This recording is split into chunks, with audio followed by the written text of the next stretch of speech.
Assalamu alaikum wa rahmatullahi wa barakatuh. Dans cette séance, on va voir quelques exercices sur les réactions chimiques. Je vous rappelle qu'il est très intéressant de faire les exercices, de répondre aux exercices avant de voir les réponses. Donc, je vais vous donner le temps. Bon, on va commencer par voir rapidement tous les exercices. L'exercice 1, c'est répondre par vrai ou faux. L'exercice 2, compléter, vous allez choisir le mot approprié pour le mettre dans les pointillés. Choisir la bonne réponse. L'exercice 4 et l'exercice 5. L'exercice 6. L'exercice 7. L'exercice 8. L'exercice 9. L'exercice 10 et l'exercice 11. Bon, on va commencer les réponses.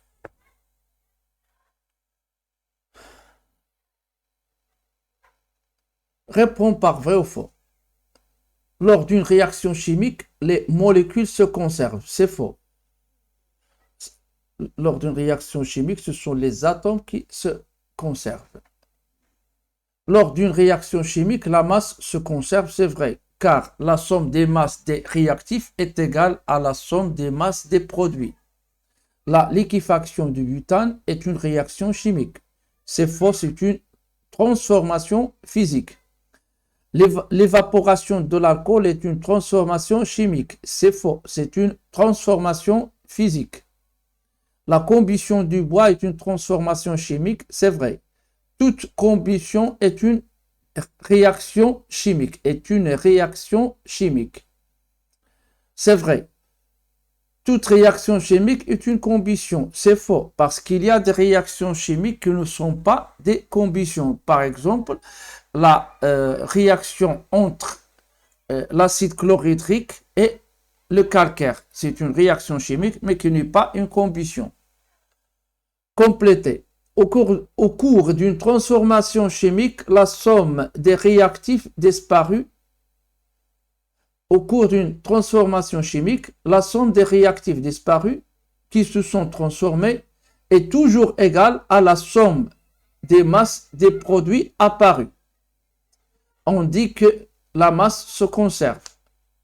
Au cours d'une réaction chimique, les atomes des réactifs se réarrangent et se trouvent au même nombre dans les produits.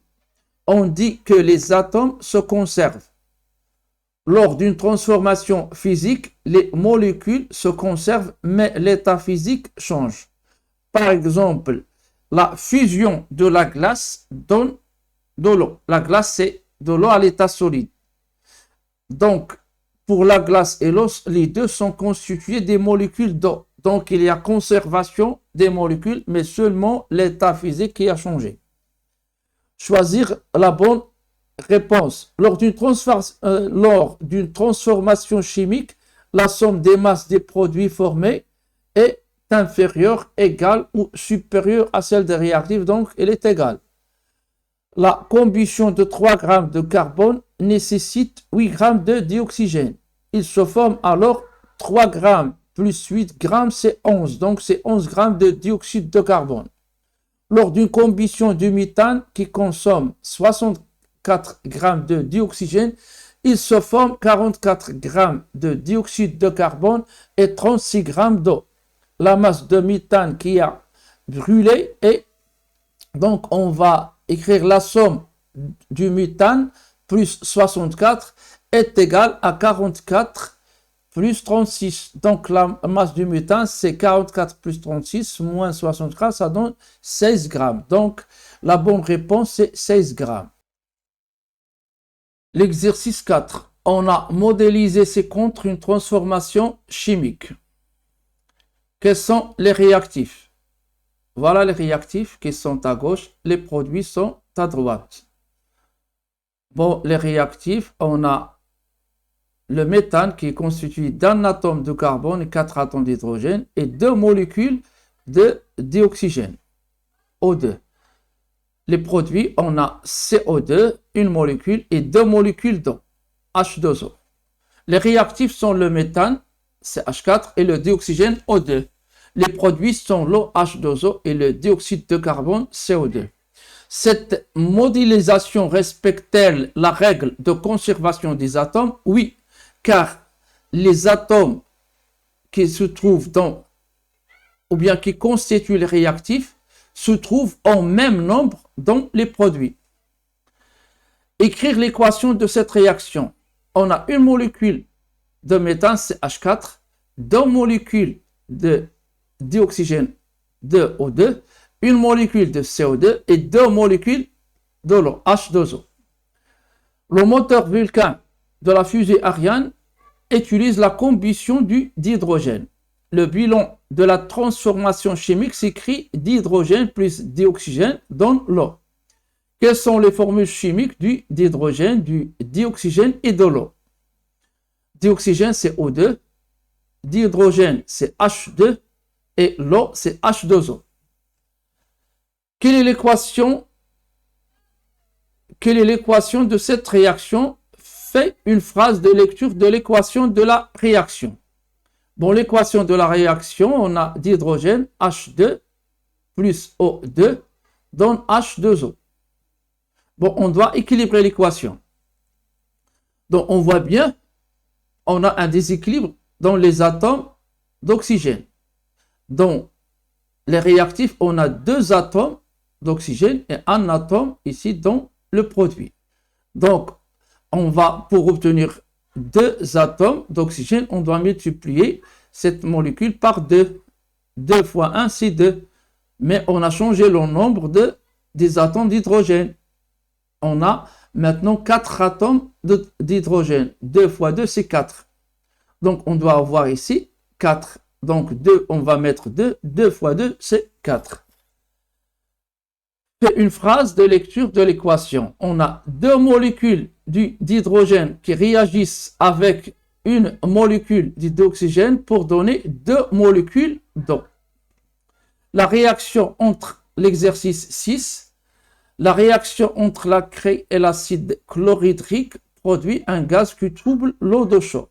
Avant la réaction, la pesée est schématisée ci-contre par la figure, ou bien la figure 1 schématise le début de la réaction, le début de l'expérience.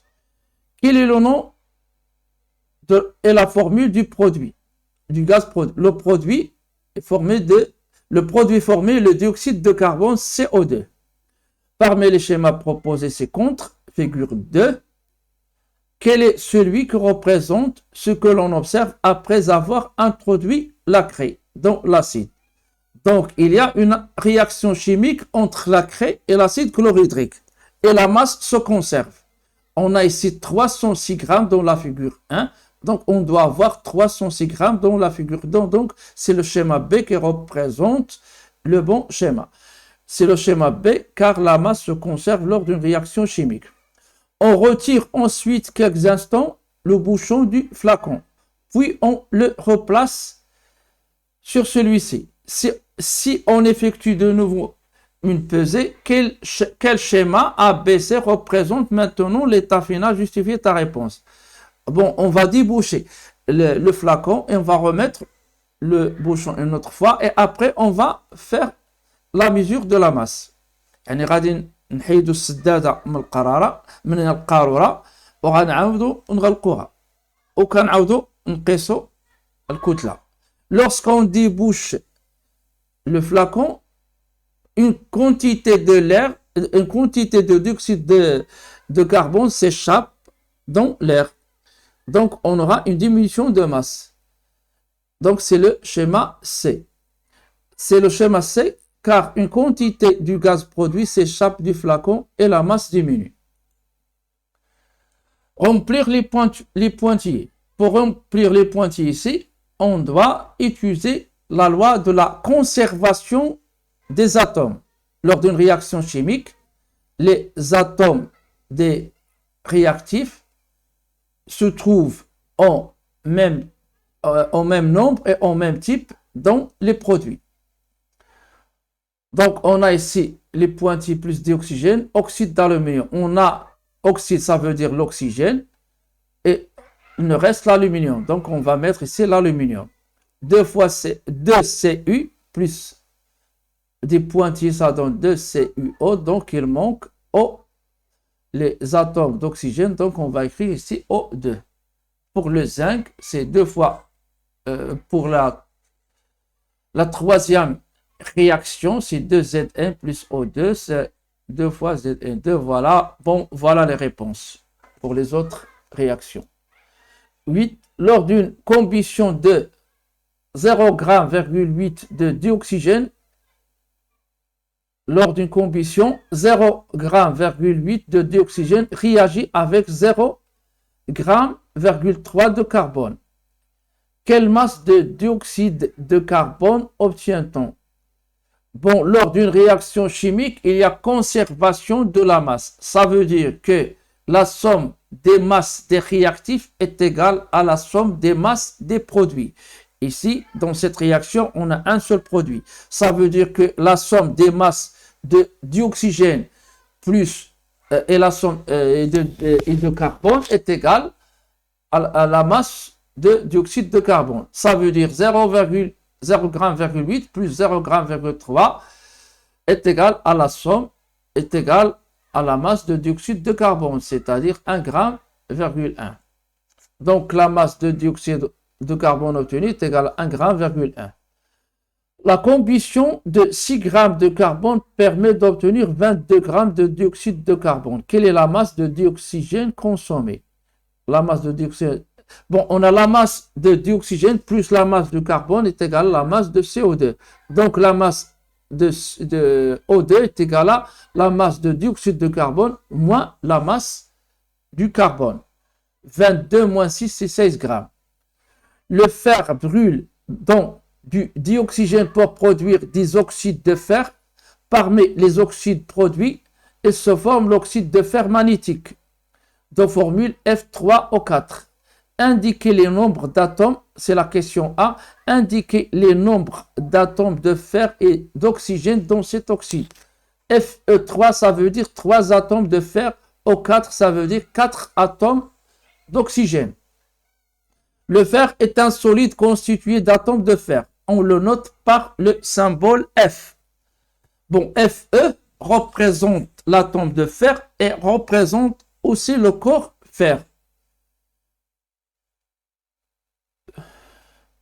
Écrit le bilan de la combustion de fer qui donne l'oxyde de fer magnétique.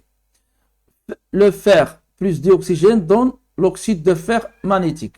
Ça, c'est le bilan de la combustion. Écrit l'équation bilan de cette équation. Dans l'équation bilan, on va remplacer les noms des produits et des réactifs et des produits par des symboles et des formules chimiques. Voilà comment on équilibre l'équation. Le fer plus O2, ça donne F3O4. Donc, on a les atomes qui constituent les réactifs et les produits sont Fe et O. Fe, dans les réactifs, on a un atome de fer. Dans le produit, on a 3 atomes de fer. O, on a 2 atomes d'oxygène et on a dans le produit 4 atomes. Donc, on va commencer par équilibrer les atomes de fer. Bon, on a un atome de fer ici, on a 3. Donc, on doit avoir 3.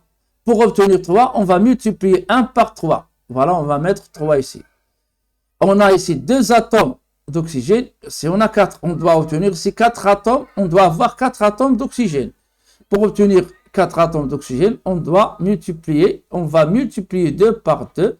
Voilà, et on va équilibrer, ou bien l'équation est équilibrée.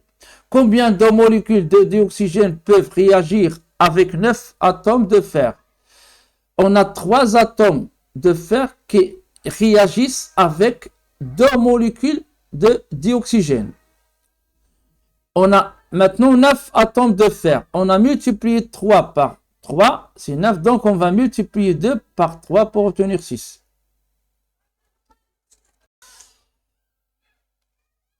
L'exercice 10. À l'intérieur des muscles, le glucose C-contre réagit avec le dioxygène fourni par les globules rouges. La réaction qui a lieu libère de l'énergie. Il se forme alors le dioxyde de carbone et de l'eau. Bon, حنا تنعرفوا أن السكر هو أحد أنواع الطاقة بالنسبة لجسم الإنسان. الجلوكوز هو أحد أنواع السكريات. إذا كيتفاعل مع ثنائي الأكسجين الذي تحمله الكريات الحمراء ديال الدم. هذا التفاعل هذا كيؤدي إلى تحرير طاقة اللي هي ضرورية لجسم الإنسان، ويتكون ثنائي أكسيد الكربون والماء. هذا الجلوكوز هو ممثل بهذا الشيما اللي عندنا هنايا.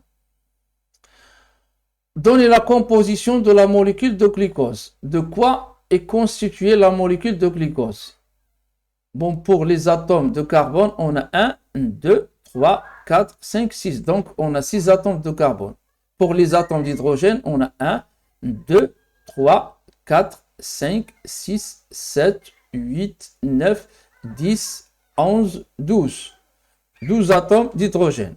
Pour les atomes d'oxygène, on a 1, 2, 3, 4, 5, 6. 6 atomes d'oxygène. Quelle est sa formule? Donc, on a 6 atomes de carbone, 12 atomes d'hydrogène et 6 atomes d'oxygène. C6H12O6. Écrit le bilan de la réaction glucose plus dioxygène donne, j'ai oublié la flèche, l'eau plus le dioxyde de carbone. La question D. Écrit l'équation de la réaction. Bon, voilà l'écriture ici, c'est l'équation équilibrée de cette réaction. Donc, on va savoir comment on écrit l'équation et comment on l'équilibre. Pour écrire l'équation de la réaction, on doit remplacer dans l'écriture de la réaction avec le nom, on va remplacer les noms des réactifs et des produits par les formules et les symboles chimiques. Bon, voilà, on a le glucose qui réagit avec le dioxygène qui donne le dioxyde de carbone et l'eau. Bon, pour équilibrer une équation, on va commencer par compter les nombres des atomes qui constituent les réactifs et les produits. On a 3 types d'atomes, les atomes d'hydrogène, les atomes de carbone et les atomes d'oxygène. Bon, on équilibrera les atomes d'oxygène au dernier car ils se trouvent isolés dans la molécule de dioxygène. Bon, on commence par compter les atomes d'hydrogène. Dans les réactifs, on a 12 atomes d'hydrogène et dans les produits, on a 2 atomes d'hydrogène. Pour les atomes du carbone, on a 6 atomes du carbone dans les réactifs et 1 atome du carbone dans les produits.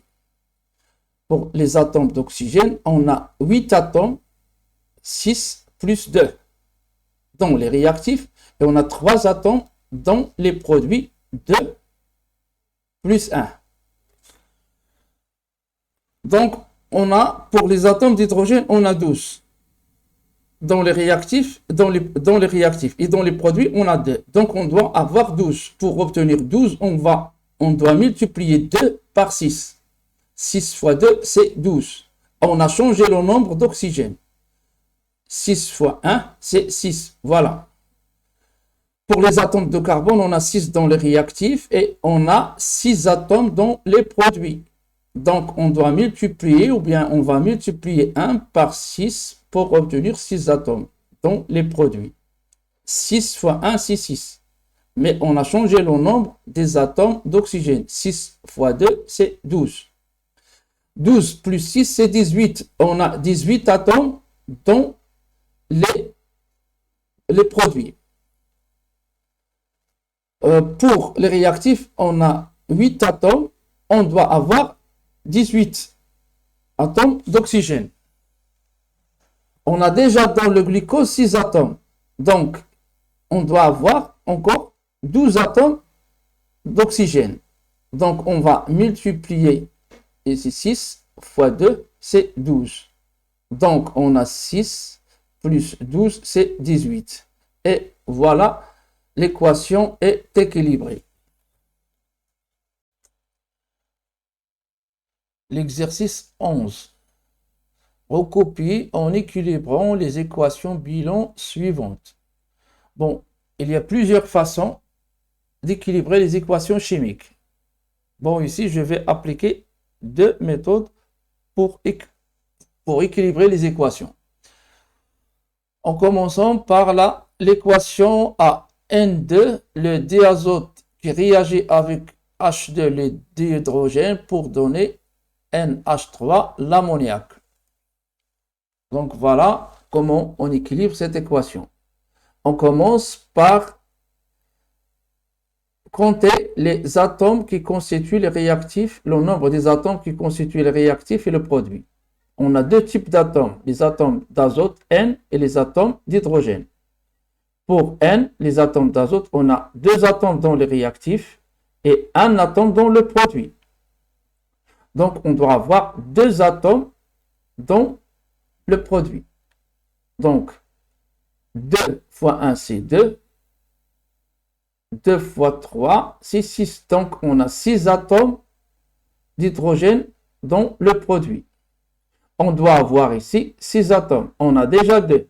Donc, 2 fois 3, c'est 6. Donc, on va multiplier. On va mettre le nombre 3, le coefficient 3 ici. Donc, 3 fois 2, c'est 6. L'équation B. Fe, le fer qui réagit avec le dioxygène dans l'oxyde de fer. C'est l'oxyde de fer 2 ou bien l'oxyde de fer, l'oxyde ferreux. C'est la même chose. On va compter les nombres des atomes qui constituent le réactif et le produit.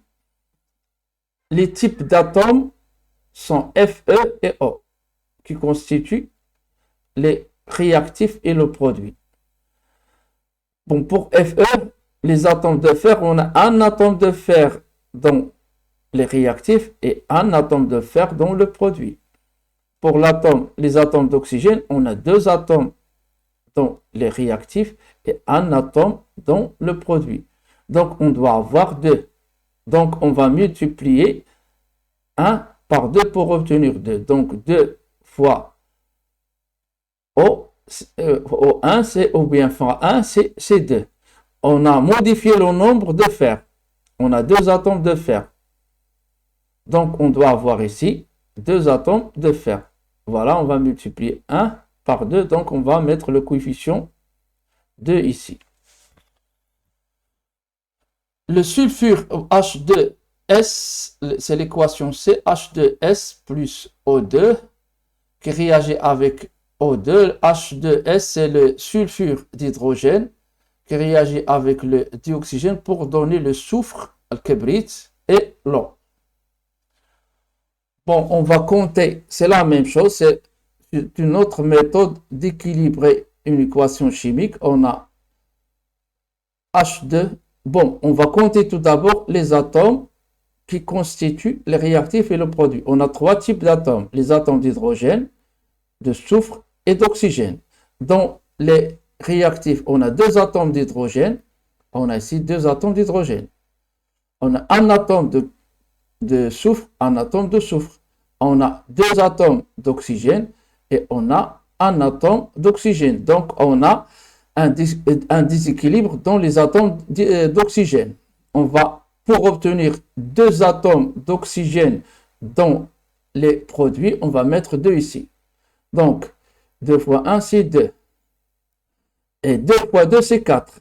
Donc, on doit avoir 4 atomes d'hydrogène dans les réactifs. On va mettre le coefficient 2 ici. 2 fois 2, c'est 4.